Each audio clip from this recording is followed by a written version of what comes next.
अस्सलामुअलैकुम दोस्तों, मैं हूं असलम आलम और आप देख रहे हैं गल्फ़ एक्सपर्ट। दोस्तों, इस वीडियो में आप लोगों के कमेंट का रिप्लाई करने वाला हूं। आप लोगों की तरफ से बहुत सारे सवाल आते हैं, इसमें से मैं कुछ सवालों का जवाब देने वाला हूं, तो इस वीडियो को लास्ट तक ज़रूर देखें। हो सकता है कि आपके मन में भी उठने वाले सवाल का जवाब आपको इस वीडियो में मिल जाए। तो दोस्तों, आज की वीडियो हम शुरू करते हैं और लेते हैं आज का पहला सवाल। आज के पहले सवाल में किसी भाई ने लिखा है, मुझे कतर आए हुए 6 महीना हुआ है। यहाँ मैं बीमार रहता हूँ। मुझे यहाँ की दवाई से फ़ायदा नहीं लग रहा है। कंपनी वाले मुझे छुट्टी नहीं दे रहे हैं, बोल रहे हैं इधर ही की दवाई खाओ। मैं क्या करूं? सबसे पहले मैं आप लोगों के सामने में कतर के जो रूल है इसके बारे में कि अगर आप कतर में बीमार हो जाते हैं तो वहां पर क्या रूल बनता है। तो इसका रूल ये है कि अगर आप कतर में बीमार पड़ जाते हैं तो इसका जो दवाई और इलाज की जो ज़रूरत पड़ेगी ये कंपनी की जिम्मेदारी बनती है। सवाल करने वाले भाई से मैं कहना चाहूँगा कि अगर आपको ये लगता है कि जो कंपनी ट्रीटमेंट कर रही है, दवाई चला रही है, ये आपके लिए नाकाफ़ी है, इससे आप ठीक नहीं हो पाएंगे, घर जाने के बाद ही आप ठीक होंगे, तो आप कंपनी से इसके बारे में डिमांड कर सकते हैं। कंपनी अगर नहीं मानती है तो आप लेबर मिनिस्ट्री में जाकर कंप्लेन कर सकते हैं। आप वहां जाकर के 2 डिमांड रख सकते हैं, या ये कि आपके अच्छे से ट्रीटमेंट की जाए, या ये कि आपको ट्रीटमेंट के लिए घर जाने दिया जाए, और कंपनी को इस बात को समझना होगा। आज के अगले सवाल में एक और भाई ने पूछा है, असलम भाई, हमसे किसी ने पैसा उधार लिया और लेकर ऑनलाइन वीज़ा करवा कर भाग गया, उससे पैसा कैसे वापस लिया जाए? प्लीज़ कोई हेल्प कीजिए भाई। हम 5 बंदों के साथ फ्रॉड करके वो गया है। आपने सवाल में पैसा उधार लेने के बाद में जो सेंटेंस लिखा आगे वाला, ऑनलाइन वीज़ा करके भाग गया, ऑनलाइन वीज़ा करके भाग गया, इसका क्या मतलब हुआ ये आपने जो डिटेल से बताया नहीं। और जहां तक पैसा लेकर भाग जाने की बात है तो आप 5 आदमी मिल करके पुलिस में जाकर कंप्लेन कर सकते हैं। अगर आपके पास में कोई भी प्रूफ है कि आपने उसको पैसा दिया है, उसका नाम, पता, एड्रेस, जो कुछ भी आपके अकाउंट नंबर, जो कुछ भी मालूम हो, मोबाइल नंबर, सारी चीज़ आप पुलिस को दीजिए। अगर वो आदमी कतर में होगा तो पुलिस उससे आपको जो है पैसा दिलवाने में हेल्प कर सकती है, या अगर वो आदमी कतर छोड़ करके बाहर चला गया है तो इस मैटर में पुलिस आपकी कम ही मदद कर सकती है। ज़्यादा से ज़्यादा ये हो सकता है कि वो जो बंदा है उसको कतर में हमेशा के लिए ब्लॉक किया जा सकता है। अगर वो आपकी कंट्री का आदमी है तो आप अपने मुल्क वापस जा करके उससे आप अपना पुराना हिसाब ले सकते हैं। वहाँ का जो कोर्ट और कचहरी है, पुलिस है, उसके ज़रिए आप हेल्प ले सकते हैं, लेकिन सारा चीज़ आपके पास में प्रूफ होना चाहिए। तो आप पहली सूरत में 5 आदमी मिल करके जाइए और पुलिस को इन्फॉर्म कीजिए इस मैटर में। पुलिस को सारी चीज़ खुल करके बताइए कि आपने पैसा क्यों दिया था, किस वक्त दिया था, किस डेट में दिया था। अगर कोई विटनेस है तो सारी चीज़ को पुलिस के सामने में डिटेल से बताइए। आज के अगले सवाल में एक और भाई ने पूछा है, सर मैं बिना इन्फॉर्म किए कंपनी से 1 साल पहले आ गया था, क्योंकि वो मेरी ट्रिप मनी, ओवर टाइम और 1 हाफ सैलरी नहीं दे रही थी। क्या मैं दोबारा कतर आ सकता हूँ? Please tell me. अगर आपका आईडी ऑनलाइन से कैंसिल हो गया है तो आप न्यू वीज़ा के लिए ट्राई कर सकते हैं, कोई दिक्कत की बात नहीं है। मेरे ख्याल से आपका वीज़ा निकलना चाहिए। अगले सवाल में एक और भाई ने पूछा है, हेलो सर, मैं कतर में फाइज़र वैक्सीन डाला, 1 साल कंप्लीट हो गया, न्यू वीज़ा में कतर जाने वाला हूँ, कितना दिन क्वारंटीन बुक करना पड़ेगा मुझको, और क्या नेपाल में बूस्टर डोज डाला तो क्वारंटीन रहना पड़ेगा या नहीं?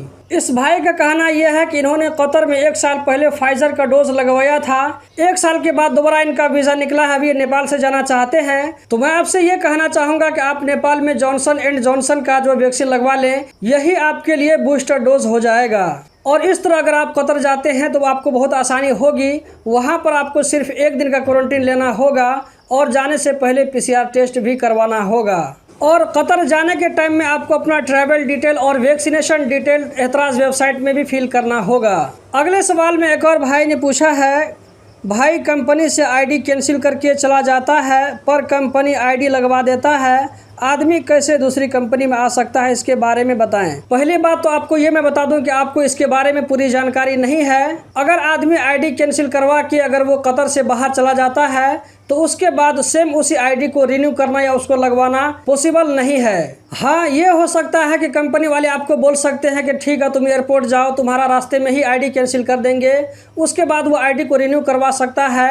एयरपोर्ट में जो इमिग्रेशन होता है, इमिग्रेशन होने से पहले वो आपके आईडी को रिन्यू करवा सकता है। इमिग्रेशन पास होने के बाद में आईडी रिन्यू नहीं होगा। अगर इस सूरत में कंपनी वाले आईडी रिन्यू कर देते हैं तो जब तक आपका आईडी एक्सपायर नहीं होगा और सिस्टम से कैंसिल नहीं होगा तब तक आपको अपने मुल्क में वेट करना पड़ेगा। इस तरह जो भी कंपनी वाले करते हैं बहुत ही गलत करते हैं। अगर आप में से किसी भाई के साथ में ऐसा हुआ है तो MOI का बहुत सारी जो है सोशल मीडिया पर अकाउंट है, वहाँ पर जाकर के आप इसके बारे में कंप्लेन कर सकते हैं और देखिए वहाँ पर आपको क्या गाइड मिलता है। यहाँ पर मैं एक और ज़रूरी बात बता दूँ, वो ये कि कंपनी वाले इस तरह करके आपको हमेशा के लिए कतर आने से रोक नहीं सकते हैं। हो सकता है कि आपको साल, 1.5 साल या 2 साल के लिए आपको रोक सकता है, लेकिन हमेशा के लिए नहीं रोक सकता है। आज के अगले सवाल में किसी और भाई ने जानने की कोशिश की है, मुझे कतर से घर जाना है।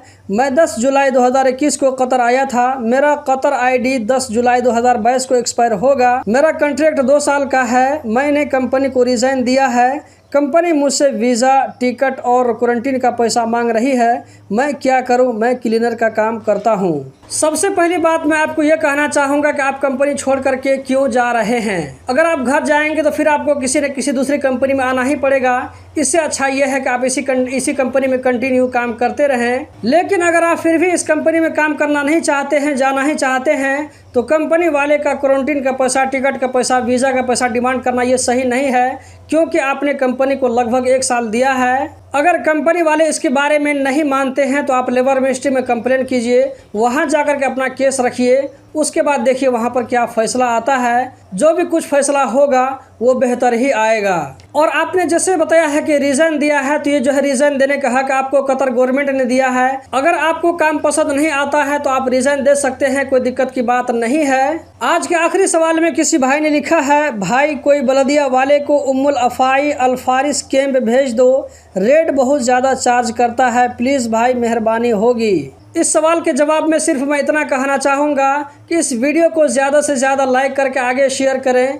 हो सकता है कि ये वीडियो वायरल होने के बाद में ऊपर तक खबर पहुंच सकती है, क्योंकि आजकल सोशल मीडिया का ज़माना है, कोई भी बात ढकी छुपी नहीं रह सकती है। और इस भाई ने बताया है कि ज़्यादा चार्ज करता है, तो ये सही नहीं है। ऐसा नहीं है कि आप बच जाएंगे हमेशा के लिए। आज बच जाते हैं, कल बच जाते हैं, लेकिन परसों तरसों आप किसी न किसी टाइम ज़रूर पकड़े जाएंगे और सारा हिसाब उसी टाइम आपसे चुकता कर लिया जाएगा।